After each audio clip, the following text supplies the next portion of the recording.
नमस्कार। आज एक बहुत ही महत्वपूर्ण सिद्धांत कार्ल मार्क्स थ्योरी के बारे में हम पढ़ेंगे। कार्ल मार्क्स एक बहुत अच्छे फिलोसोफर और अर्थशास्त्री दोनों ही हैं। कार्ल मार्क्स का बहुत सारे सब्जेक्ट्स में योगदान है। फिलॉसफी पढ़ते हैं, पोल साइंस पढ़ते हैं, लिटरेचर पढ़ते हैं और अगर हम इकोनॉमिक्स पढ़ते हैं तो कार्ल मार्क्स का नाम सुनने में आता है। तो आइए जानते हैं कि कार्ल मार्क्स ने इकोनॉमिक डेवलपमेंट के संदर्भ में कौन कौन सी बातें कही हैं, क्या थ्योरी दी है। Karl Marx theory. This theory is given by Karl Marx in his book Das Kapital. इनकी बुक का नाम बहुत ही इंपॉर्टेंट है। कई बार नेट में क्वेश्चन आता है कि दास कैपिटल के रचयिता कौन है, तो Karl Marx 1867। This theory is given by Karl Marx in his book Das Kapital in 1867। बहुत इंपॉर्टेंट बुक है। इन्होंने इकोनॉमिक डेवलपमेंट की थ्योरी इस किताब में दी है, जिस किताब का प्रकाशन हुआ 1867 में। मार्क्स के व्यक्तित्व को श्रद्धांजलि देते हुए शुम्पीटर ने लिखा है। आप जानते हैं कि शुम्पीटर ने भी इकोनॉमिक डेवलपमेंट के बारे में बातें कही हैं। माइक्रो इकोनॉमिक्स में भी इनका योगदान है। मार्क्सवादी एक धर्म है। उन्होंने कहा कि मार्क्सवाद जो है वो एक धर्म है। एक रूढ़िवादी मार्क्सवादी के लिए विरोधी होना केवल गलत ही नहीं अपितु पाप है। उन्होंने बात कही मार्क्सवाद के लिए कि मार्क्सवाद एक रिलीजन है, एक धर्म है, और एक रूढ़िवादी मार्क्सवादी के लिए विरोधी होना केवल गलती ही नहीं अपितु पाप है। मार्क्स क्रोधी प्रतिभा के धनी थे। मार्क्स का नाम जब आता है तो एकदम से क्रोधी प्रतिभा का ध्यान आता है। क्रोधी प्रतिभा के धनी थे। उन्हें दर्शन शास्त्र के इतिहास के रचयिता के रूप में देखा जाता है। उन्हें दर्शन शास्त्र के इतिहास के रचयिता के रूप में भी देखा जाता है। उन्होंने भविष्यवाणी की कि पूंजीवाद का पतन और समाजवाद का उदय अनिवार्य है। ये बहुत इंपॉर्टेंट कॉन्ट्रीब्यूशन है। समाजवाद कंसेप्ट दिया उन्होंने कि पूंजीवाद का तो पतन होना चाहिए और समाजवाद का उदय होना चाहिए, और ये बहुत ज़्यादा ज़रूरी भी है। इसी कंट्रीब्यूशन के कारण उन्हें जाना जाता है। अब इकोनॉमिक्स में उनके क्या क्या विचार थे, प्रमुख विचार थे इकोनॉमिक डेवलपमेंट को लेकर, आइए पढ़ते हैं। कार्ल मार्क्स के मुख्य विचार: इतिहास की भौतिकवादी संकल्पना, इतिहास की भौतिकवादी व्याख्या, the materialistic interpretation of theory. पहला विचार था इतिहास की भौतिकवादी व्याख्या। पहला विचार इतिहास की भौतिकवादी व्याख्या, the materialistic interpretation of theory. Second, वर्ग संघर्ष का सिद्धांत। सेकंड है वर्ग संघर्ष का सिद्धांत, theory of class struggle, theory of class struggle. Third है अधिशेष मूल्य का सिद्धांत, थ्योरी ऑफ सरप्लस वैल्यू। इस पर अलग से भी क्वेश्चन आता है कि कार्ल मार्क्स के अधिशेष मूल्य के सिद्धांत के बारे में बताइए। ये बहुत ही इंपॉर्टेंट है एग्जामिनेशन पॉइंट ऑफ व्यू से। अगर आप कार्ल मार्क्स पूरी डेवलपमेंट थ्योरी कई बार नहीं पूछते, लेकिन ये पॉइंट इतना असेंशियल है कि पूछ लेते हैं। What is the meaning of theory of surplus value, और ये वाला रिजर्व सेना की अवधारणा नेट में पूछ लेते हैं। रिजर्व सेना का मतलब क्या है, रिजर्व सेना होती क्या है। जो शॉर्ट आंसर्स टाइप क्वेश्चंस होते हैं, जैसे पूछ लेते हैं रिजर्व सेना क्या है, 2 मार्क्स के जो क्वेश्चन होते हैं, तो ये भी बहुत इंपॉर्टेंट है, रिजर्व सेना की अवधारणा। और लास्ट है पूंजीवाद के अंतर्गत आर्थिक विकास। पूंजीवाद के अंतर्गत आर्थिक विकास।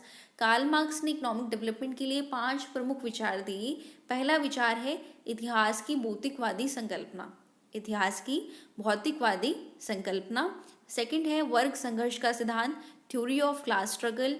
थर्ड है अधिशेष मूल्य का सिद्धांत, theory of surplus value. Fourth है रिजर्व सेना की अवधारणा, the concept of reserve army, reserve सेना की अवधारणा, the concept of reserve army. And fifth है पूंजीवाद के अंतर्गत आर्थिक विकास। फिफ्थ है पूंजीवाद के अंतर्गत आर्थिक विकास कैसे होता है। तो आइए जानते हैं। हम एक एक पॉइंट को बहुत विस्तार से पढ़ेंगे। आशा करती हूँ कि आप इस वीडियो से लाभान्वित होंगे और एग्जाम्स में अच्छा परफॉर्म करके आएंगे। इतिहास की भौतिकवादी व्याख्या, the materialistic interpretation of history, English में कहते हैं इसे। ऐतिहासिक भौतिकवाद का सिद्धांत इस सच्चाई से प्रारंभ होता है कि जीवित रहने के लिए मनुष्य को भोजन चाहिए। यदि हम जिंदा रहना चाहते हैं तो हमें क्या रिक्वायरमेंट है, फूड की रिक्वायरमेंट है। हमारी फर्स्ट रिक्वायरमेंट क्या है, फूड है। और फूड के लिए क्या करना होता है, मनुष्य का अति जीवन उसकी क्षमता पर आधारित है। अति जीवन को इंग्लिश में कहते हैं सर्वाइवल। अगर मनुष्य सर्वाइव करना चाहता है तो उसकी कैपेसिटी पर डिपेंड करता है। मनुष्य यदि सर्वाइव करना चाहता है तो उसकी कैपेसिटी पर डिपेंड करता है। कैसे? जिससे वह वस्तु को उत्पादन कर सकता है जिनकी उसे आवश्यकता है। भाई हमें फूड चाहिए, फूड कैसे मिलेगा? जितनी हमारी क्या है, क्षमता है। क्षमता कैसे डिसाइड होगी? भी हम जिससे वस्तुओं को उत्पादन कर सकते हैं, वो क्षमता जिससे हम वस्तुओं का उत्पादन कर सकते हैं, जिससे हमें आवश्यकता है। हमें फूड चाहिए, फूड की हमें आवश्यकता है, तो हमारी क्षमता पर डिपेंड करेगा कि हम उत्पादन कर पाएंगे या नहीं कर पाएंगे। ये भौतिकवादी संकल्पना की बात करते हैं। एक साधारण अनुभव की बात है कि मनुष्य उन सभी वस्तुओं का उत्पादन नहीं कर सकता जो उसे चाहिए।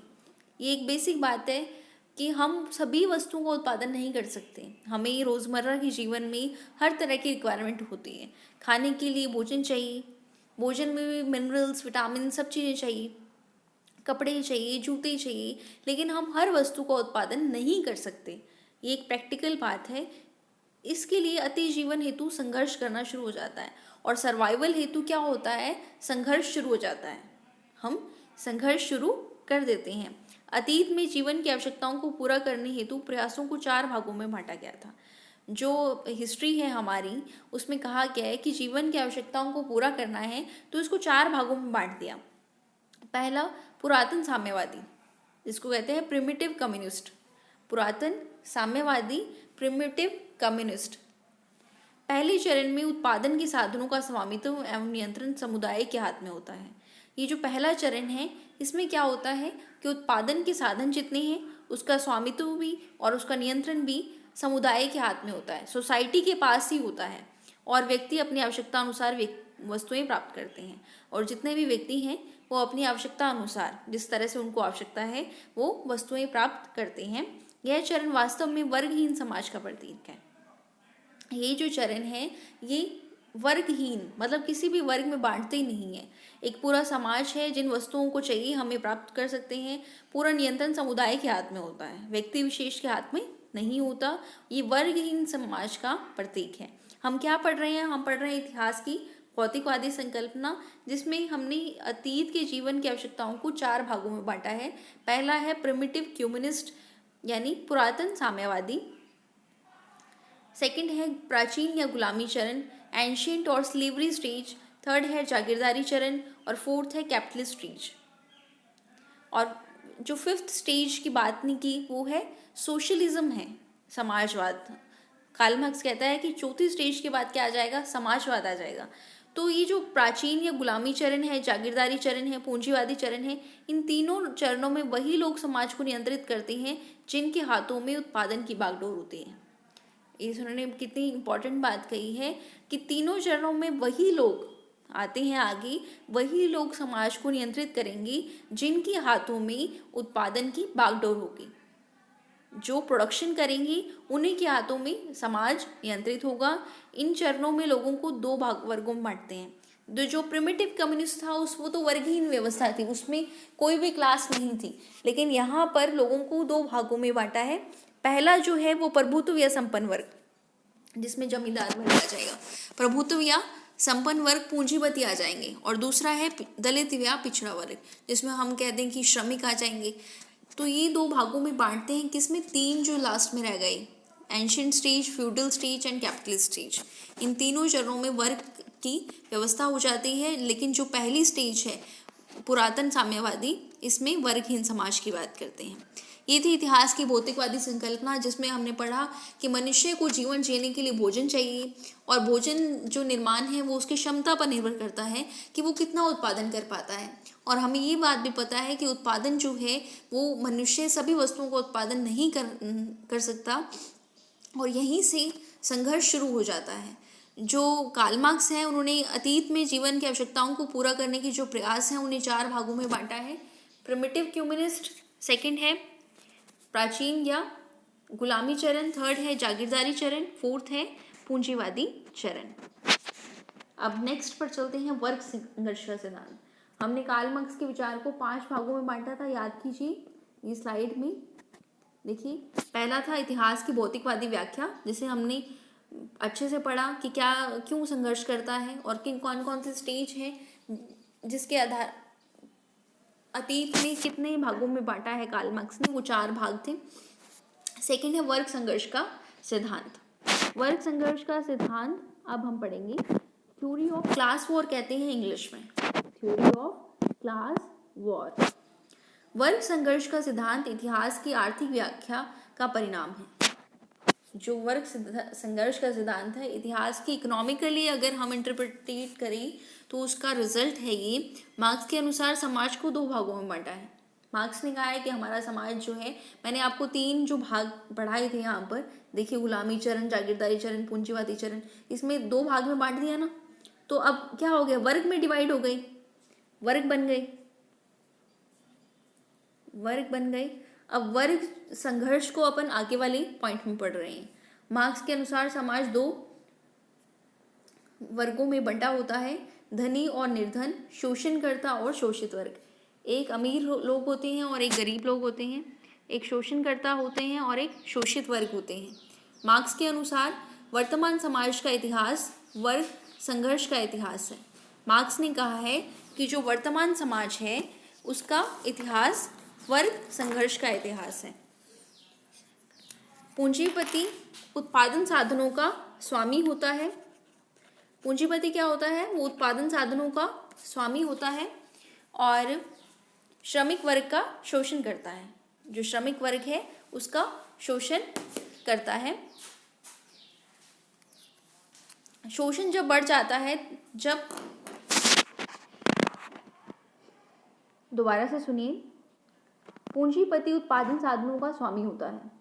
मार्क्स ने पहले जो 3 पॉइंट्स पढ़ाए थे मैंने आपको, उसमें कहा है कि वर्ग संघर्ष पाया जाता है, 2 वर्गों में बांट दिया, अमीर गरीब, शोषणकर्ता और शोषित वर्ग।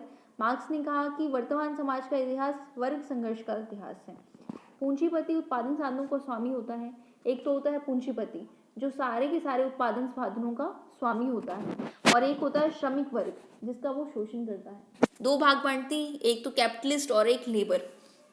शोषण तब बढ़ता है जब नई तकनीक, उत्पादन के नए साधन, मशीनरी का उपयोग करता है। मार्क्स कहते हैं कि शोषण बढ़ जाता है जब जो सोसाइटी है उसमें नई टेक्नोलॉजी का उद्गम होता है, नई मशीनरी आती है। ये परिवर्तन शोषित वर्ग को कष्ट पहुंचाते हैं। ये जो परिवर्तन होते हैं, ये जो एक्सप्लॉइट क्लास है इसको क्या पहुंचाते हैं, कष्ट पहुंचाते हैं। क्यों? क्योंकि और फलस्वरूप असंतोष फैलता है। कष्ट क्यों पहुंचाते हैं? नई टेक्नोलॉजी का विकास होगा तो लेबर की ज़रूरत कम होगी, लेबर की ज़रूरत कम होगी तो अनएम्प्लॉयमेंट फैलेगा और लेबर का कम मजदूरी दर पर भी काम करने के लिए तैयार होगा, इसलिए असंतोष फैलता है। वर्ग संघर्ष क्रांति लाता है, वर्ग संघर्ष क्रांति लाता है और नई सामाजिक व्यवस्था को जन्म देता है।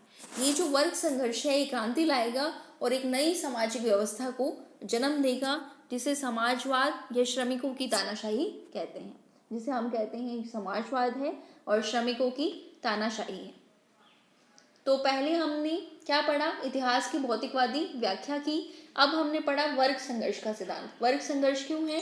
क्योंकि मार्क्स ने कहा है कि जो हमारा क्लास है वो 2 भागों में बंटा हुआ है, अमीर और गरीब। पूंजीपति जो उत्पादन साधनों का स्वामी होता है और एक श्रमिक वर्ग जो उसका शोषण होता है। जैसे ही सोसाइटी में न्यू टेक्नोलॉजी इंट्रोड्यूस होती है तो श्रमिक वर्गों में असंतोष फैलता है, क्योंकि नई टेक्नोलॉजी इंट्रोड्यूस होने से जो श्रमिक वर्ग हैं उनकी आवश्यकता कम हो जाती है। तकनीकों की सहायता से उत्पादन किया जा सकता है, श्रमिक वर्ग बेरोजगार होने लगता है और वो कम मजदूरी दर पर काम करने के लिए तैयार हो जाता है। इससे असंतोष फैलेगा और ये वर्ग संघर्ष क्रांति लेकर आएगा जो एक नई सामाजिक व्यवस्था को जन्म देगा, जिसे हम समाजवाद या श्रमिकों की तानाशाही कहते हैं। ये दूसरा पॉइंट यहाँ कंप्लीट हुआ जिसमें हमने पढ़ा वर्ग संघर्ष का सिद्धांत। थर्ड है अधिशेष मूल्य सिद्धांत। ये बहुत ही इंपॉर्टेंट है। आज इसका सिर्फ इंट्रोडक्शन दूंगी मैं आपको। जो नेक्स्ट वीडियो है उसमें अधिशेष मूल्य सिद्धांत और बाकी की जो 2 रह गए डेवलपमेंट ऑफ कैपिटलिज्म तक हम पढ़ेंगे, क्योंकि ये बहुत अलग एक अच्छा टॉपिक है जिसको मैं अलग से पढ़ाऊंगी। आज सिर्फ इंट्रोडक्शन दे रही हूँ। श्रम सिद्धांत व्याख्या करता है वस्तु के मूल्य का मुख्य स्रोत श्रम है। लेबर थ्योरी क्या बताता है कि वस्तु का जो मूल्य है उसका मुख्य स्रोत क्या है? श्रम, लेबर के द्वारा ही वैल्यू डेवलप होती है। अल्पकाल में वस्तु का मूल्य मांग तथा पूंजी की शक्तियों द्वारा निर्धारित होता है। जो शॉर्ट टाइम पीरियड होता है उसमें वस्तुओं का मूल्य कैसे निर्धारित होता है? मांग और पूर्ति की शक्तियों द्वारा। परंतु दीर्घकाल में मूल्य का निर्धारण वस्तुओं के उत्पादन के प्रयोग श्रम मात्रा द्वारा निर्धारित होता है। और दीर्घकाल की जब हम बात करते हैं तो वस्तुओं का मूल्य कैसे निर्धारण होगा? श्रम की मात्रा द्वारा निर्धारित होगा। मार्क्स ने वस्तुओं की परिभाषा निहित श्रम और मूल्य की परिभाषा पारदर्शी श्रम के रूप में की है। मार्क्स ने कहा है कि वस्तु क्या है? जिसमें कंसील्ड लेबर है, और मूल्य कैसे होगा? जिसमें पारदर्शी श्रम है। मूल्य को उन्होंने श्रम से नापा है कि वस्तु का मूल्य कितना होना चाहिए? जितनी उसमें श्रम लगा हुआ है। जो अल्पकाल है उसमें तो हम वस्तुओं का मूल्य मांग और पूर्ति की शक्तियों द्वारा करते हैं। दीर्घकाल में वस्तुओं का उत्पादन श्रम मात्रा में करते हैं। एक छोटी सी बात है, आगे की वीडियोस में हम देखेंगे कि थ्योरी ऑफ सरप्लस वैल्यू क्या होती है, रिजर्व आर्मी का कंसेप्ट क्या होता है, और डेवलपमेंट ऑफ कैपिटलिज्म क्या है। धन्यवाद।